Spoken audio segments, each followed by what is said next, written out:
नमस्कार दोस्तों, मैं जय हिंद यादव एक बार फिर अपने YouTube चैनल पे आपका स्वागत करते हैं। आज हम लोग पढ़ेंगे इतिहास का पहला टॉपिक मध्यकालीन इतिहास। इसमें देखिए क्या होता। भारत में मध्यकालीन इतिहास अरबों के आक्रमण से शुरुआत हुआ था। यानी भारत में मध्यकालीन का जो इतिहास है वह अरबों के आक्रमण से शुरुआत हुआ था। भारत में अरबों के आक्रमण की जानकारी जो है चचनामा नामक पुस्तक से मिलती है। इसके लेखक अज्ञात हैं, यानी इसके लेखक की हमें पता नहीं है कि कौन से इसके लेखक हैं।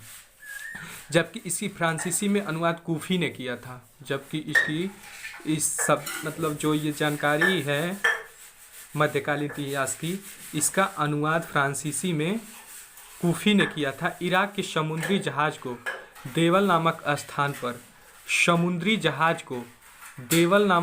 पर समुद्री जहाज को लुटेरों ने लूट लिया। उस समय वहाँ का राजा दाहिर था। वहाँ का राजा कौन था? दाहिर था। तब इराक के राजा हज्जाज ने दाहिर से जुर्माना मांगा और जुर्माना न देने के कारण उसने अपने सेनापति मोहम्मद बिन कासिम को भारत पर आक्रमण करने के लिए भेजा। ठीक है। 711 ईस्वी में मोहम्मद बिन कासिम ने आक्रमण किया परंतु असफल रहा। पुनः उसने 712 ईस्वी में सिंध देश पर आक्रमण किया। 712 ईस्वी में सिंध देश पर आक्रमण किया और वह सफल रहा। उसके आक्रमण के दो उद्देश्य थे। वे उद्देश्य क्या थे, आइए देखते हैं। पहला उद्देश्य था भारत में से धन संपदा लूटकर अपने देश भेजना। यानी भारत की जितनी धन संपदा है उसे लूटकर अब क्या करेगा, वो अपने देश भेजने के लिए ये नियत पहला उद्देश्य था। दूसरा उद्देश्य भारत में इस्लाम धर्म का प्रचार प्रसार करना। मोहम्मद बिन कासिम ने ही देवल क्षेत्र या दाभोल क्षेत्र पर पहली बार जजिया कर लगाया था। उसने दाहिर के पुत्र राजा जय सिंह के पुत्र को पराजित किया और जय सिंह ने इस्लाम धर्म स्वीकार कर लिया। मोहम्मद बिन कासिम ने मुल्तान के क्षेत्र को जीता और मुल्तान को स्वर्ण नगरी कहा था। ठीक है, या सोने की नगरी कहा। इसके पश्चात यामनी वंश के शासक मोहम्मद गजनवी ने 1000 ईस्वी में भारत पर आक्रमण किया। इसके आक्रमण के भी वही उद्देश्य थे। कौन से उद्देश्य थे?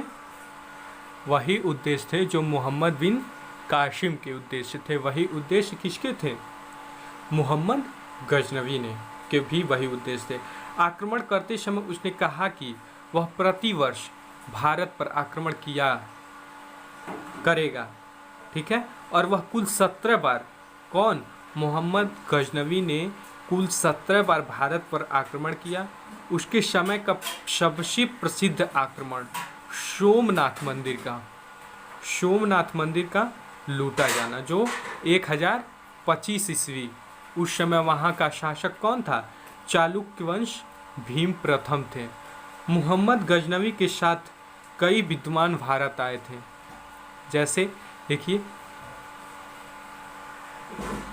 पहले विद्वान थे उत्तवी, पुस्तक ये क्या लिखे हैं? तारीख़ यामिनी पुस्तक लिखे हैं। दूसरा विद्वान फिरदौसी, इनके शहनामा पुस्तक का नाम है। यह पुस्तक मोहम्मद गजनवी के आदेश पर लिखी गई थी। यानी फिरदौसी जो था, शहनामा की रचना यह मोहम्मद गजनवी के आदेश पर लिखा था। और अगला है अलबरूनी। यह कई विषयों का जानकार था। इतिहासकार, भूगोलवेत्ता, गणितज्ञ, भूगोल शास्त्री तथा दर्शन शास्त्री का ज्ञाता था। यह पहला मुसलमान था जिसने संस्कृत सीखा था। इसकी 2 प्रसिद्ध पुस्तकें किताबुल हिंद तथा तहकीकात-ए-हिंद। कौन सी पुस्तकें हैं? इसकी 2 प्रसिद्ध पुस्तकें हैं, किताबुल हिंद तथा तहकीकात-ए-हिंद।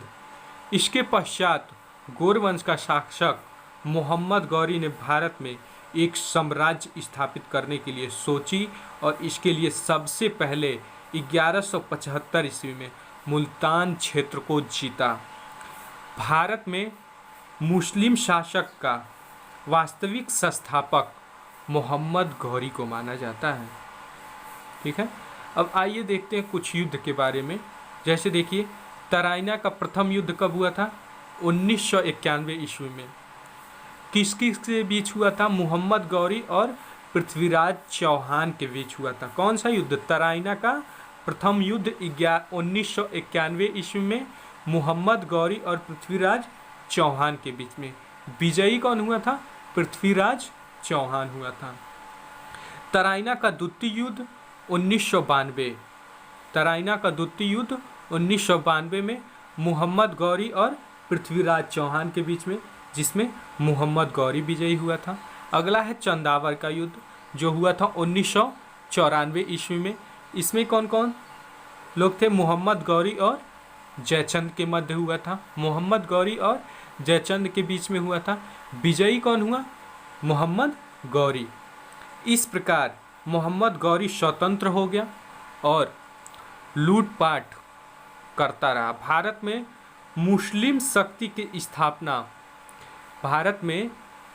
शक्ति की स्थापना निर्णायक युद्ध तराइना का द्वितीय युद्ध को माना जाता है। ठीक है साथियों, 1206 ईस्वी में मोहम्मद गौरी ने दिल्ली का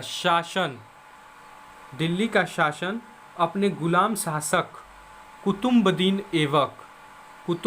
ऐबक के सौंप कर अपने देश वापस जा रहा था।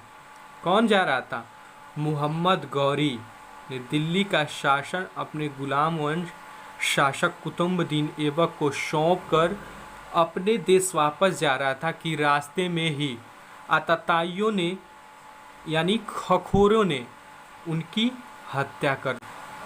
थैंक यू दोस्तों, चैनल को सब्सक्राइब कीजिए और बेल आइकन दबाइए, जिससे हमारे द्वारा डालने वाली वीडियो का नोटिफिकेशन आप तक पहुंच सके। Thank you.